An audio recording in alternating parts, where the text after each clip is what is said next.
Quand Dieu commanda à Israël de lui faire un sanctuaire pour qu'il pût habiter au milieu d'eux, il dit à Moïse, vous ferez le tabernacle et tous ses ustensiles d'après le modèle que je vais te montrer. Exode 25, 8, 9. Et dans les derniers chapitres de l'Exode, il est répété 18 fois que tout avait été fait comme l'Éternel l'avait commandé. Ce fut cette demeure-là, bâtie d'après le modèle qu'il avait donné, et qui était la parfaite expression de sa volonté que Dieu vint habiter. C'est donc la volonté de Dieu exécutée par l'homme qui prépare une demeure à Dieu. Il vient habiter dans le cœur obéissant de son enfant.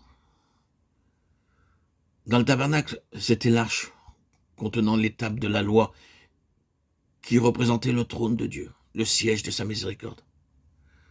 C'est aussi à l'esprit renouvelé qui connaît les commandements de Dieu et qui les garde que le Seigneur révèle directement sa présence.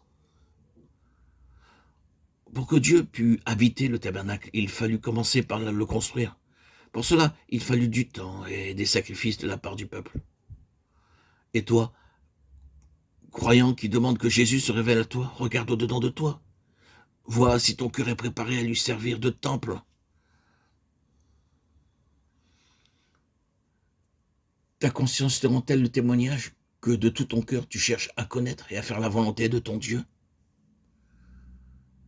Ce n'est que lorsque la volonté de Dieu devient notre seule règle de conduite et que le Saint-Esprit grave dans notre cœur les commandements de Dieu que la gloire du Seigneur peut remplir son temple.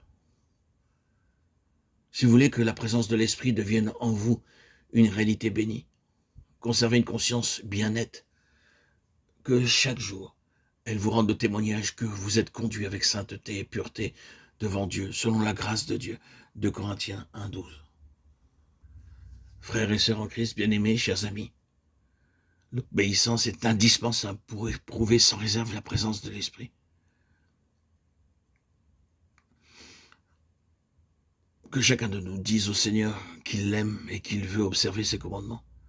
Disons-le lui, quelle que soit notre faiblesse et notre indignité, lui exprimant ainsi le désir de notre âme, et il l'accueillera. Croyons que l'Esprit demeure déjà en nous, depuis le moment où, avec obéissance et foi, nous sommes donnés à Jésus.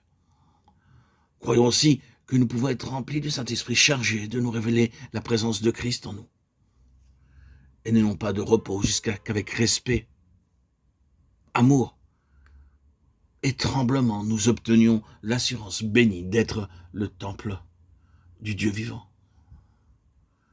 Parce que l'Esprit de Dieu habite en nous. 2 Corinthiens 6, 16. 1 Corinthiens 3, 16.